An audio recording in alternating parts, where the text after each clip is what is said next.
అందరికీ నమస్తే ఎట్లున్నారు మంచున్నారు కదా ఇయాలటి బరాబర్ ముచ్చట్లకు స్వాగతం ముందుగాల తలకే వార్తలు చూసేండి అటెంక ఆర్తలల్లో కోదాం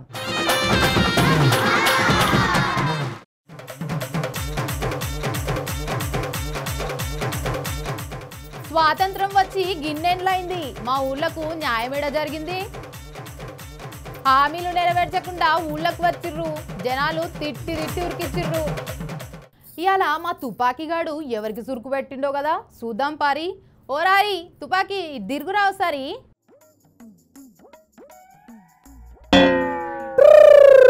వచ్చే పాయ్ పాయ్ తుపాకి రాముడు రానివచ్చ మహారాజా ఏ అల్లం సాబ్ బెల్లం సాబ్ కొత్తిమీర సాబ్ పుదీనా సాబ్ పుంటికూర సాబ్ ఇక ఇవాళ మనతోని ముచ్చట పెట్టినీకి వచ్చిండు నల్లగొండ టైగర్ సినిమాటోగ్రఫీ మినిస్టర్ మన కోమటిరెడ్డి వెంకటరెడ్డి అన్న మరి ఇంకెందుకు లేటు అన్నకు పెడదాం మన మాటలతోని పోటు నమస్తే నమస్తే నమస్తే తుపాకి ఎట్లున్నావు మంచిగున్నా నేను మంచిగానే ఉన్నా కానీ నువ్వెట్లున్నావన్నా ఆహా ఎంతైనా మంత్రివే కదా ఉంటావు మంచిగానే ఉంటావు పాటు ఏ మంత్రివే అసలు నాకు ఏం దోస్తలేదు అవ్వన్నా ముఖ్యమంత్రిలా కూర్చోవాల్సిన నువ్వు ఇట్లా మంత్రి పదవులు ఉన్నావు కదా ఇక నీకేం దోస్తుంది నువ్వు ఎక్కువ తక్కువ మాట్లాడకు ముందు నన్ను ఎందుకు పిలిచినావో అది చెప్పు ఏందన్నా ఇస్తా అన్న హామీలు ఒక్కటి కూడా నెరవేరుస్తలేరు మీరు మస్తు వ్యతిరేకత వస్తుంది తెలుసా మీ మీద మీ పార్టీ మీద జనాలకు ఏం వస్తలేదు ఆ బీఆర్ఎస్ పార్టీ వాళ్ళు ఆ బీజేపీ పార్టీ వాళ్ళు చేస్తున్న ప్రచారం ఇది కొంపదీసి నువ్వు కూడా ఆ గులాబీ పార్టీ వాళ్ళు అయింది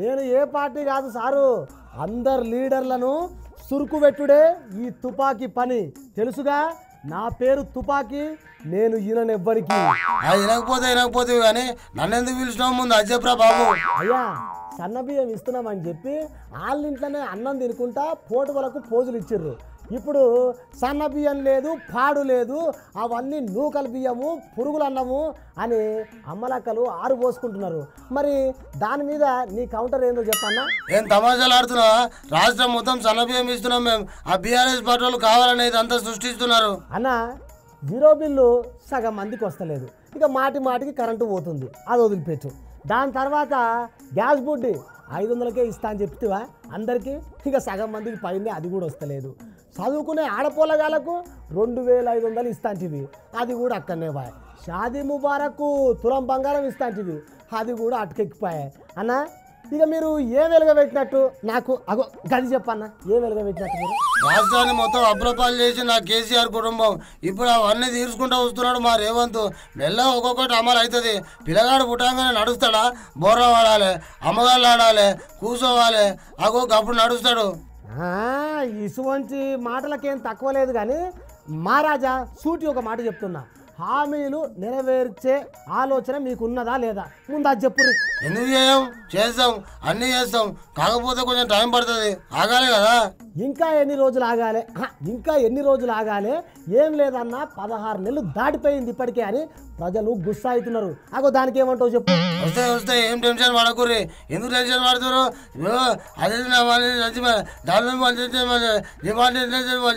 అన్నా ఏం మాట్లాడుతున్నావన్నా నువ్వు నాకు ఒక్క ముక్క కూడా అర్థం కాలేదంటే నమ్మూరి ఎందుకు పిలిచినావు అడుగు నాకు అవతల మస్తు పని ఉన్నది సరే అన్న అది ఇడిచిపెట్టు మీ తమ్మునికి మంత్రి పదవి ఇస్తా అని ఊరించుకుంటా అసలే ఇస్తలేరు అరే నిన్న మొన్న షేరికైన వాళ్ళకేమో మంత్రి పదవి ఇచ్చిర్రు పాత వాళ్ళకి ఇవ్వకపోతే ఎట్లా అది చెప్పు అదంతా మా హైకమాండ్ చూసుకుంటది వాళ్ళకి తెలుసు ఎవరికి ఇవ్వాలి ఎవరికి ఇవ్వద్దని నువ్వెందుకు మధ్యలో అంతా హైకమాండ్ చూసుకుంటే మరి నువ్వు మీ ముఖ్యమంత్రులు మీ మంత్రులు ఎందుకని నాకు ప్రజలు అడుగుతున్నారు నువ్వు మాకు పంచాయతీ పెట్టాలని చూడకురా నాయన నేను పంచాయతీ పెట్టుడేందన్నా ఆ రేవంత్ సారు ముఖ్యమంత్రి పదవులు ఉండు మీకెవరికైనా ఇష్టం ఉండదా చెప్పు గాడి దాకెందుకన్నా నీకు ఇష్టం ఉన్నదా ముందు అని చెప్పు ఏం మాట్లాడుతున్నావు అంట మేమందరం దగ్గర ఉండాలని ముఖ్యమంత్రిని చేసినాం సరే ఇక అది మీ ఇష్టం కానీ సరే గెలిపించుకోరు కానీ సరే మరి మీ తమ్మునికి మంత్రి పదవి ఇస్తా అని నాంచుకుంటా ఇవ్వకపాయే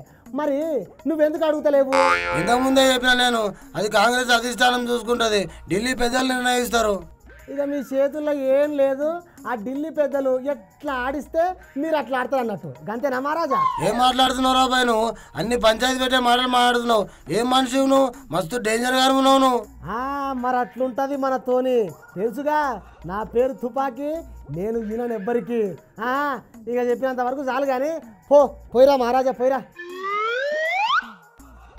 చూసిరు కదా అనుల్లా, కోమటిరెడ్డి అన్న కోటలు దాటే మాటలు.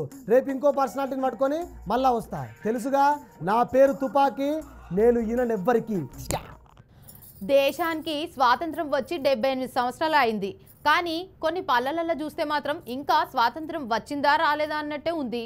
అనకాపల్లి జిల్లాలో రోడ్లు లేక కొన్ని ఇళ్ళు మస్తు ఆగమాగం అవుతున్నాయి. నాయకులేమో ఎన్నికల వరకే మాట్లాడతారు, తర్వాత మొక్కం తిప్పేస్తారు.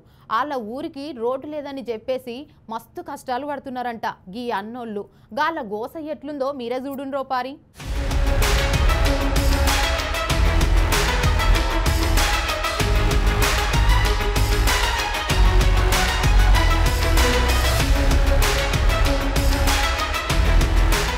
మన దేశంలో స్వాతంత్రం వచ్చి 78 ఏళ్ళు గడుస్తున్నా కానీ కొన్ని ఊర్లలో అయితే సౌకర్యాలు అస్సలు బాగాలేవు. కొన్ని ఊర్లలో కరెంటు లేక, ఇంకొన్ని ఊర్లలో రోడ్లు లేక జనాలు నానా అవస్థ పడుతున్నారు. ఇగో గీడ చూడు గీ అన్నోళ్ళు ఏం చేస్తున్నారు. అయితే గీ అన్నోళ్ళ ఊరుకు రోడ్ లేదంట అప్పటి నుంచి అయినా కానీ.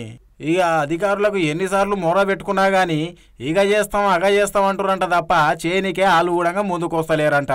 ఇక రాజకీయ నాయకులు అయితే ఎలక్షన్ల ముందొచ్చి మీకు రోడ్లు వేస్తాం, కరెంట్ ఇస్తాం, ఏది కావాలంటే చేస్తామని చెప్పేసి ఎన్నికలు అయిపోయిన తర్వాత గెలిచినాక అటే ఉరుకుతున్నారట.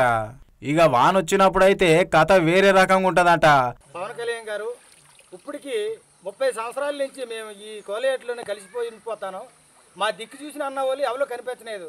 పంచాయతీ పెద్దలు కానీ, గ్రామ సర్పంచులు కానీ, ఆ గ్రామంలో ఉన్న పెద్దలు కానీ, మండల అధ్యక్షులు కానీ ఎవరో కూడా మా గురించి అయితే పట్టించుకోలేదు. తాగడానికి ఇప్పటికి నెల 15 రోజుల నుంచి వాటర్ కూడా సమంగా లేదు. అలాగనే రావడానికి కూడా మాకు ఏర్పాటు చేసుకోవడానికి దారి అన్నది కనిపించలేదు. అదిగో అంటారు ఇదిగో అంటారు, మాకు కల్పించిన పెద్దలు మాత్రం పెకరలేరు.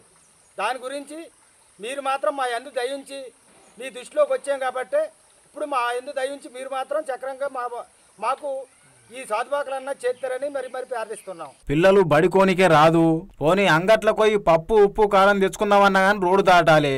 ఏదైనా పాము గరిసేనో లేకపోతే తేలే గరిసే రప్పుకున్న రోడ్డు దాటాలి. పుసుక్కున మనిషికి డెలివరీ కావాలి, గప్పుడు ఏం చేస్తాం? అప్పుడు కూడా రోడే దాటాలి. ఇక మనిషికి ఏ సమస్య వచ్చినా కానీ బయటకు పోవాలంటే రోడ్డు కరెక్ట్ ఉండాలి. మామూలు మట్టి రోడ్ అయినా పర్లేదు కానీ గిట్లా నీళ్ళు వచ్చినప్పుడు మాత్రం వాగు పోతుంటే మనిషి ఎట్లా దాడతారు? అందుకే గీ అన్నోళ్ళుగా నీళ్ళల్లా దిగి గిట్లా అర్ధనగ్నంగా ఏషాలు వేసుకొని నిరసన చేస్తున్నారు. చంద్రబాబు సార్ అయితే ఎన్నికల ముందు చెప్పిండంట మారుమూల గ్రామాలకు అన్ని సౌకర్యాలు అందిస్తాని చెప్పేసి. ఇక గదైతే ఆచరణలు అస్సలు కనబడతలేదని చెప్తున్నారు గీ అన్నోళ్ళు. కొండవీధి గ్రామంలో ఉండేటటువంటి గిరిజనులు సుమారు 100 గడప వరకు ఇక్కడ ఉంటా ఉన్నారు. సుమారు 300 మంది జనాభా నివసించేటటువంటి గ్రామంగా ఈ గ్రామం ఉంది. కానీ మాడుగులకి సమీపంలో ఉండేటటువంటి దగ్గరలో ఉండే గిరిజన గ్రామాలకు కూడా రోడ్డు సౌకర్యం కల్పించకపోవడం అనేది రాష్ట్ర ప్రభుత్వానికి చాలా సిగ్గుసేట్ అని చెప్పేసి మేము ఈరోజు అడుగుతూ ఉన్నాం. అలాగే సీఎం గారు డోలు లేని గ్రామాలు ఏవైతే ఉన్నాయో డోలు లేని గ్రామాలుగా మేము తీర్చిదిద్దుతాం మా గవర్నమెంట్ వచ్చేటప్పుడు అని చెప్పేసి ఏమో ఆయన చెప్పారు. అయినప్పటికీ కూడా డోలు కట్టి ఈరోజు గర్భిణీ స్త్రీల్ని ఈ గడ్డ వాగు వస్తే పొర్లు పోతుంది తప్పగానే గిరిజనులు ఇక్కడ గర్భిణీ స్త్రీలు చాలా ఇబ్బంది పడి నడిచి వెళ్ళేటటువంటి పరిస్థితి ఉంది. అలాగే ఇక్కడ చిన్నపిల్లలు వర్షం వస్తే పైనుంచి వాగు పొంగుకుంటూ వస్తుంది, స్కూల్కి వెళ్ళలేని పరిస్థితి. కనీసం వారం కానీ 2 వారాలు కానీ వరద కానీ వస్తే వెళ్ళలేని పరిస్థితులు కూడా ఉన్నాయి. ఇంతకు ఇదేడా జరిగిందంటారా? అనకాపల్లి జిల్లా మాడుగుల నియోజకవర్గం ఆరువాడ పంచాయతీ కొండవీటి గ్రామం. గాడున్న అధికారులకు ఎంతమందికి మొర పెట్టుకున్నా కానీ ఈ పని ఇప్పటికీ పూర్తి కాలేదంట.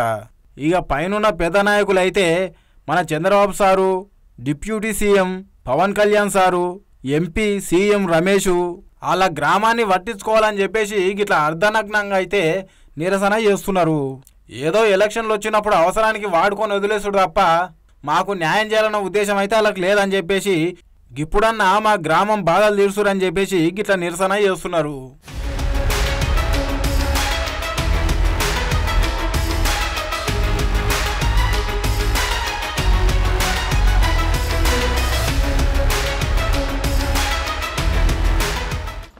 వెళ్ళు బయటికి వెళ్ళు. ఎన్ని రోజులని ఉక్క పట్టాలి? ఎన్ని రోజులని ఉంటావు? ఎన్ని రోజులు అవుతుంది మాట చెప్పి? బుద్ధి లేదు, మీ అయ్యకు బుద్ధి లేదు, నీకు బుద్ధి లేదు. ఏం చెప్పిర్రు, ఏం చేస్తుర్రు? ఇంకెన్ని రోజులు ఒప్పుక పట్టాలి చల్ నోర్మి మళ్ళీ ఎదురు మాట్లాడతావు ఏం నెల రోజులు లేదు వారం రోజులు లేదు ఫస్ట్ నువ్వు ఇంతకెళ్ళి బయటికి వెళ్ళు ఇంకొకసారి నా గడపలు అడుగు పెట్టినావు అనుకో ఏయ్ మరి సరస్తని దయం వెళ్ళు బయటికి వెళ్ళు ఆగో మళ్ళా ఈడేమన్నా దాగొచ్చిందా ఏమి ఆ పోరిని గట్ల ఇబ్బంది పెట్టబట్టే ఓరి కూడా ఏం పుట్టిందిరా పోరిని అట్లెళ్ళు కొడుతున్నావు గట్ల అడిగక్క ఏ కాలమైన నన్ను కోసం వచ్చుకోబట్టి ఓ పోరి అడుగుతున్నా కదా మధ్యలో ఎందుకు వస్తున్నావు పోరి నీకు దెబ్బల చూడి బాగానే ఉందిగా దెబ్బలు తిని తిని మొద్దు బారింది పోరి నువ్వు కూడా ఇంకో 2 నిమిషాలు ఇట్లనే ఈయనే ఉన్నావు అనుకో నీ పని కూడా గట్లనే అవుతుంది నీపు కూడా సాప్ అవుతుంది నడివించలే ఆగో అత్త మీద కోపం దుత్త మీద తీసినట్టు నా మీదకి వస్తావేంద్రా కప్పకొండ్లోడా అమ్మా ఈ అరెకమాల అమ్ముకునేది ఇంచెలి వెళ్తట్లేదు కదా ఏంది నన్ను అరెకమాలు నమ్ముకునేదాన్ని అంట వారా నిన్ను బొంద పెట్టగదరా అయినా బర్రెకు గడ్డేసి ఆవుకు పాలు పిండితే వస్తుందా అయినా ఇసొంటోని దగ్గరికి తీసుడే నా బుద్ధి తక్కువ షిప్పిరెట్కి వెళ్దానా బర్రెని ఎవరిని అంటున్నావే సిందేలకే కుతికేదానా ఒరే గుడ్ల గూప కన్లోడా పొద్దు మూకలే అప్పుడే చెడిపోయిన వారా ఈ కారాపు కుతుకోడా వెళ్ళి ఇంకా నువ్వు ఈయనే ఉన్నావు నువ్వు ఓలే ఇంకా లొట్టి మీద కాకపోతే ఈయన కయ్య కొడుతున్నావు వార్తలు చదువుకోపో ఓ పల్లా ఏడికి పొమ్మంటుండే అసలు ఇగో అక్క నన్ను ఇంటికి వెళ్ళిపోమంటున్నాను నేను ఎక్కడికి పోవాలక్క నువ్వే చెప్పు నువ్వే చేయాలి నాకు న్యాయం ఓరి నీ తాడు దెంపగదరా సీనుగా దాన్ని ఎల్లగొట్టి ఇంకా వేరే దుకాణం పెట్టుకుందాం అనుకుంటున్నావారా ఇంటికాడ బర్ల పెండ దాన్ని తీసుకొచ్చి వార్తలు చదవమంటే ఈమె నా కొంప కొల్లేరి చేసేటట్టు ఉన్నది కదా దాన్ని ఎల్లగొట్టి నీ కొంప నువ్వే కొల్లేరు చేసుకుంటున్నావారా ఇంతకు దాన్ని ఇంట్లోకెళ్ళి ఎందుకు ఎల్లగొడుతున్నావురా ఇగో ఉన్నది ఉన్నట్టు చెప్తాను దీని అయ్యా పెళ్లి అప్పుడు తులం బంగారం పెడతాను ఒప్పుకున్నాడు తులం బంగారం కాదు కదా తులం ఇనుము కూడా పెట్టలే బంగారం వెళ్ళినప్పుడు భార్య ఎందుకు చెప్పు అవు అందుకే నడువించలే మళ్ళీ ఇన్నే ఉన్నావు ఒప్పుకున్నప్పుడు అప్ప చెప్పాలని తెలియదానే పోరి అది అట్లా గడ్డి పెట్టి దీనికి ఆగరాదురా పోడా నేను అడుగుతూనే ఉంటి ఓ దిక్కు ఏమో అట్లా ఎగబడుతుంది ఏమైనా అట్లా అడుగుతుంటే సప్పుడు చేయవు చెప్పాడు చెప్పు సమాధానం చెప్పాటు ఇగో అక్క నీ దగ్గర దాచేది ఏం లేదు పెళ్ళి ముంగట మా ఇంటి ముందరికి కాంగ్రెస్ వచ్చి ₹1,00,000 తులం బంగారం పెడతాను అదే మా ఆయన ఒప్పుకుంటా అని అన్నాడు ఒప్పుకున్నాడు ₹1,00,000 ఇచ్చినాం తులం బంగారం పెట్టలే వాళ్ళు ఇయ్యలే నేను పెట్టలే ఈ కాలు పోతాడేమో నన్ను కొంచెం ఉంచుకోబట్టే ఇప్పుడు నన్ను ఇంట్లోకి వెళ్ళి వెళ్ళకూడదు అంటే నేను పోవాలక్క ఇప్పుడు నా బతికేం కావాలక్క ఏంద్రా వారి ₹1,00,000 ఇచ్చిరంట కదరా మరి గా సర్కారోళ్ళు ఇయ్యదానికి గా పోర్ని ఏం చేయమంటావురా ఇగో నేను కూడా 5 రోజులు గట్లనే సప్పుడు చేయకున్నా కానీ ఇలా బంగారం ధర ₹1,14,000 అయింది ఎవడు వదులుకుంటాడు చెప్పు కానీ పైసలు అవునవునవును బంగారం ధరనైతే చూస్తుంటే సుక్కలెళ్ళకి పోబట్టే బంగారం ధర మళ్ళా పెరిగిందంటల్లో ఈ రష్యాడు అమెరికాడు పంచాయతీ పెట్టుకొని ఇగో బంగారం ధరలు గిట్లా పెంచి వాడు కాబట్టే ఏదేమైనా నాయకులు జనాలకు ఇచ్చిన మాట నిలబెట్టుకోవాలి గది చేయకుండా గాల ముంగలికి పోయి గది నరుకుతాం గిది నరుకుతాం అన్నాం అనుకోండి 2-3 సార్లు చూస్తారు ఎప్పుడన్నా ఊర్లకు పోయి మంచిగున్నారా అన్ని హామీలు అమలవుతున్నాయా అని అడిగితే మాత్రం ఊర్లకించి ఊరు బయట కురికిస్తారు గిట్లా చూడుండ్రి అత్తాకోడన్లను ఎట్లురికిచ్చిర్రో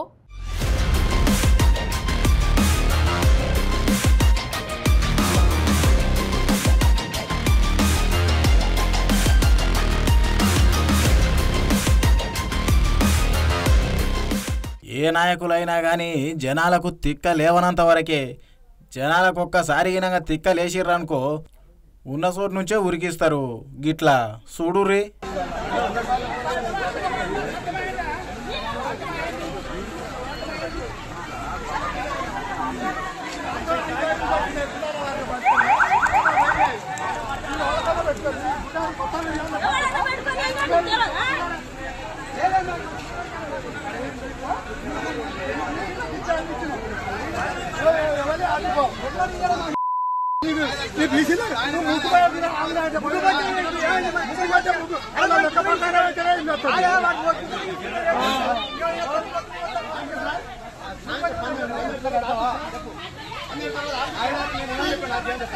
అబ్బా చూడనికనే ఉన్నది కానీ విననికైతే ఏం లేదు ఎందుకంటే ఎవరెవరో మాట్లాడుతున్నారు ఇక లొల్లి అంటే గట్లనే ఉంటుంది ఒక్కొక్కరు ఒక్కొక్క మాట మాట్లాడతారు అన్నీ ఒకటేసారి ఇంట్లేం కదా అదోటి ఇదోటి ఇంటనే ఉండాలి ఇక అయితే ఈ లొల్లి ఎంతసేపు చూసినా మీకు అర్థం కాదు కానీ ముచ్చటేందనేది నేను చెప్తా అయితే మన కాంగ్రెస్ ఎమ్మెల్యే యశస్విని రెడ్డి ఉన్నది కదా గామే ఇంకా లత్త ఝాన్సీ రెడ్డి పైన పాలకుర్తి నియోజకవర్గం ప్రజలు తిరగబడి ఊళ్ళెక్కించి నడువు అని పంపించేస్తున్నారు. వాళ్ళు మస్తు మాటలు చెప్పడానికే ప్రయత్నం చేసిర్రంట. గది కాదమ్మా గిది గిట్ల చేస్తాం అని చెప్పేసి. అయినా అవన్నీ ఏం నడవవు, గీడ మీ పప్పులు ఉడకవు కానీ ముందుగా ఇంటికి నడువురు మీరు ఊర్లెక్కించి అని చెప్పేసి గిట్ల తరిమి కొడుతున్నారు.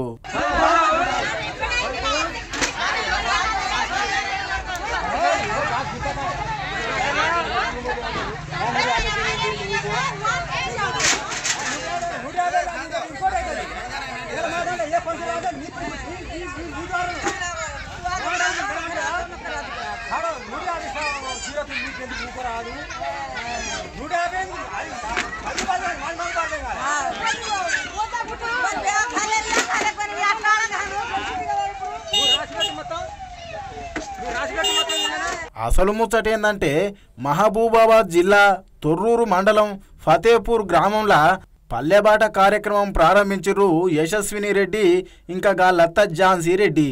ఇక ఊర్లున్న ఎస్సీ కుటుంబాలకైతే ఒక్క ఇందిరమ్మ ఇల్లు కూడా రాలేదంట. దాంట్లో మస్తు మతలబులు జరిగి కావాల్సిన వాళ్ళకే ఇచ్చుకున్నారు తప్ప పేదోళ్ళకు ఒక్క ఇల్లు కూడా ఇవ్వకపోయారు అని చెప్పేసి ఊళ్ళున్న వాళ్ళు అయితే మస్తు గరమయ్యి నోటికో మాట అంటే ఏం అర్థమైతలేదు చూడుర్రి.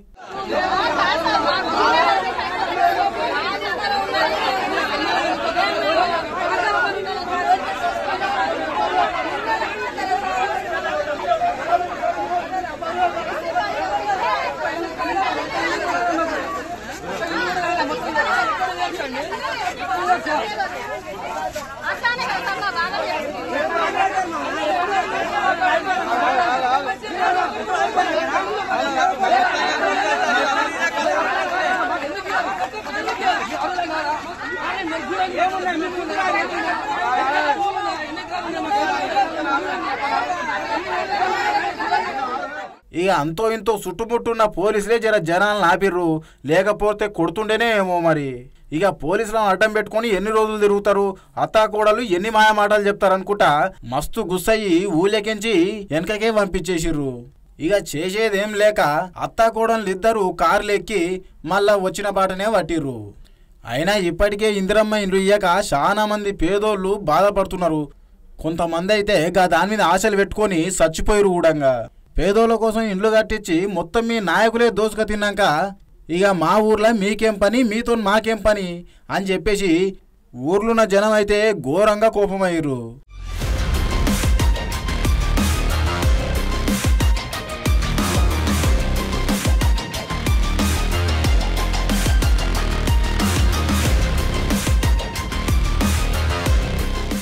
ఫ్రీ బస్ వచ్చిన కాడ నుంచి అయితే ఆటో డ్రైవర్ అన్నలకైతే గిరాకే లేకపోయి. ఇగో గీ అన్న బాధ చూడురు ఒకసారి. నమస్తే, వెల్కమ్ టు బీఆర్కే న్యూస్. నేను మీ ఝాన్సీ రాణి. మా స్టూడియోకి ఎప్పుడు సెలబ్రిటీలు, రాజకీయ నేతలే కాకుండా ఒక సామాన్యుడు కూడా రావడం జరిగింది. సో ఆయనతో మాట్లాడతాం. నమస్తే అన్న. నమస్తే అక్క. ముందుగా నన్ను బీఆర్కే వాళ్ళకు నేను కృతజ్ఞతలు చెప్తున్నా. ఎందుకంటే నా ఆవేదన చూసి పిలిచిరు కదా, అందుకే నేను వాళ్ళకు వినిపిస్తుందా మీకు? వినిపిస్తుంది. ముందుగా బీఆర్కే న్యూస్ ఛానల్లోకి నన్ను పిలిచి నా ఆవేదన ఏందో తెలుసుకోమన్నారు కదా, అందుకని ధన్యవాదాలు అక్క. నేను ఇక కనిపిస్తూనే ఉన్నది అక్క, ఆటో డ్రైవర్. షర్టు మీద నుంచి, అవును షర్టు మీద నుంచి తీసుకుంటే ఆటో డ్రైవర్ అక్క.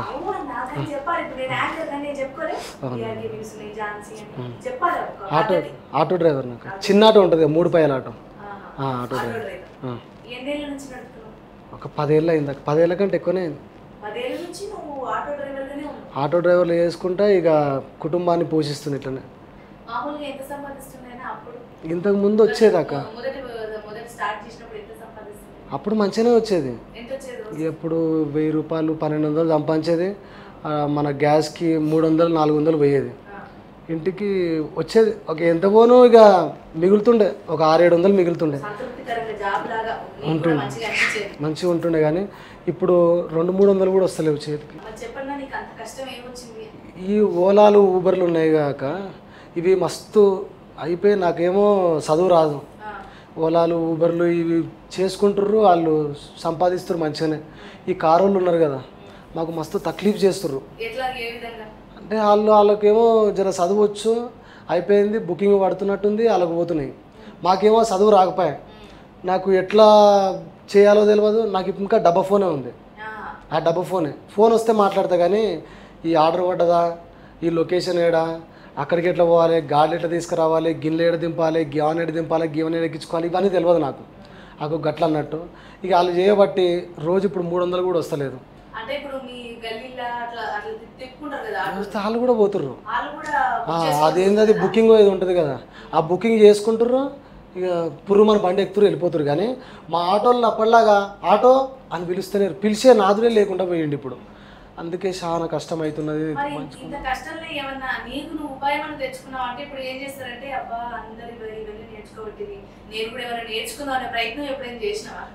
ఇప్పుడు నేను ఏం రాదు, నాకు ఒకటి తెలిసింది ఒక్కటే, ఇది ఆటో నడపాలి. చదువు రాదు, పోలేదు. చిన్నప్పుడు పొమ్మని పంపించారు, కానీ పరిస్థితుల రీత్యా రోడ్ల మీద పొరలేమడి తిరిగినా ఇక పోలేదు. అట్లా ఇప్పుడు ఏదైనా కష్టం వస్తే దానికి మార్గం చూసుకోవాలి, కానీ ఇట్లా మొత్తం కృంగిపోయి ముఖమంతా అట్లా పెట్టుకుంటే ఇంట్లో ఏం కావాలి? ఆ ముఖమే ఇట్లా అవుతుంది మేడం. రేవంత్ సార్ వచ్చినప్పటి నుంచి ఏం చేయాలో అర్థమవుతలేదు. దీనికి తోడు నువ్వు ఇప్పుడు ఊలా ఊబర్ అనబట్టివి, ఈ మధ్య ఇంకా బస్సులు ఫ్రీ బస్సులు.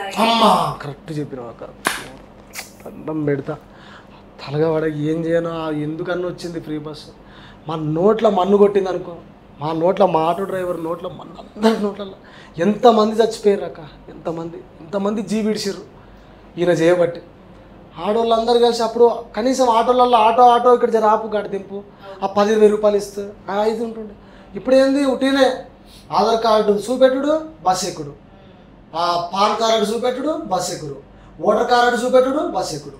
ఇక ఏముంది, ఇక ఎట్లా బతకాలి? అప్పుడు 1000 రూపాయలు చేస్తే ఇంట్లో 700 ఇచ్చి 100 రూపాయలు కూరగాయలు తెచ్చి ఇంకా 100 200 మిగిలితే 90 చేస్తుండే. 90 చేస్తుండే. కష్టపడేస్తారు 90 కాదు, 6 రేట్లు కూడా పెంచిండు. తక్కువ రేటు తీసుకుపోతా అంటే నాకు మిగిలేదేడా, నేను తినేదేడా.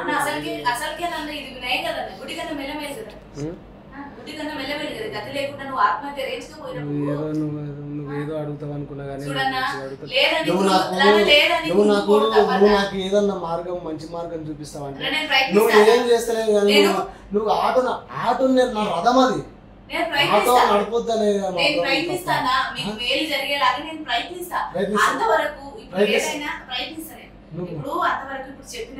హామీ ఇస్తావా? రేవంత్ రెడ్డి హామీలు కాదు, నువ్వు హామీ మంచిగా ఇస్తావు. నీకేం చెప్తున్నా, నీకు హామీ ఇస్తా, మంచి జరగలేదు చూస్తా.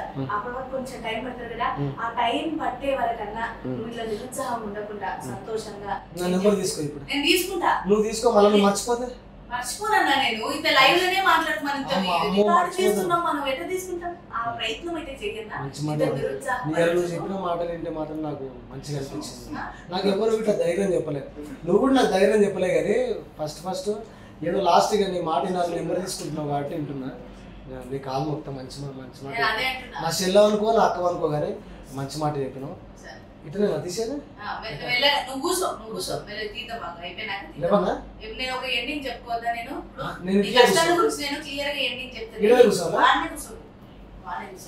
చూసింది కదా ఆటో డ్రైవర్ పరిస్థితి ఉంది అంటే, పొట్టకూటి కోసం కూడా ఏడ్చే రోజులకు వచ్చేసిందని చెప్తున్నారు. ఇప్పుడు రేవంత్ సర్కార్ వచ్చినాక పరిస్థితి ఇంకా దారుణమైనట్టుంది. ఫ్రీ బస్సులు పెట్టి, దానికి ముందే ఓలా ఊబర్ ఇవన్నీ ఉన్నాయంటే, ఇప్పుడు ఫ్రీ బస్సులు పెట్టినందుకు ఇంకా తల్లడిల్లిపోతున్నారు. సో నేను కూడా గవర్నమెంట్కి, అంటే నా తరపు నుంచి గవర్నమెంట్ని, మా ఛానల్ తరపు నుంచి కోరుకునేది ఏంటంటే, ఆటో డ్రైవర్లకు న్యాయం జరిగేలా చూడండి.